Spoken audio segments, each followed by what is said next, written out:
আসসালামু আলাইকুম। আমার খামারের সব দেশি মুরগি থেকে শুরু করে টার্কি সবাইকে AD3 মেডিসিনটা দিচ্ছি, কারণ কিছুদিন পর আমার এই মুরগিগুলোকে কৃমির ডোজ করাবো, মানে কৃমিনাশক ডোজ।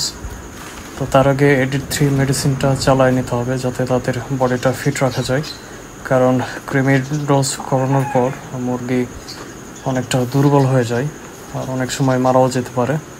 তো আমি ওই রিস্ক নিতে চাচ্ছি না। এমনিতেই এর আগে যখন কৃমিনাশকের ডোজ করিয়েছিলাম তখন আমার একটা টার্গেটটিকে হঠাৎ করে অসুস্থ হয়ে পড়ে। এখন আমি শিওর না ওইটা এখন কৃমির ডোজ করানোর ফলে অসুস্থ হয়েছিল কি না। তো আমি চাচ্ছি না কোনো রকমের সমস্যা হোক, তো এই জন্য AD3 মেডিসিনটা এখন থেকে দিচ্ছি। আর কৃমির যে ডোজটা ওইটা একটু আবহাওয়াটা ঠান্ডা হলে তখন দেবো। আর এমনিতেও আমার যে দেশি মুরগির বাচ্চাগুলো এগুলো একটু দেহের তুলনায় পালকের সাইজটা বড় হয়ে গেছে, একটু হেলথ কম। ভাবতেছি AD3 মেডিসিনটা দিই যাতে তাদের বডিটা একটু ভালো ফিট হয়ে যায়, তো এই জন্য অবশ্য মেডিসিনটা দেয়া।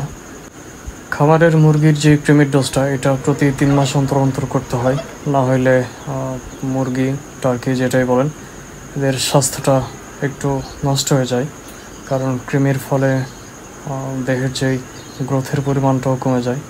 আর আমার মুরগিগুলো এমনিতেও দেখা যায় যে গোবরের পালাই অনেক সময় চড়াই খায়, আর এই জন্য কৃমির যে প্রকোপটা একটু বেশি হতে পারে। সো এই জন্য কৃমির ডোজটা করা অত্যন্ত গুরুত্বপূর্ণ আর জরুরি।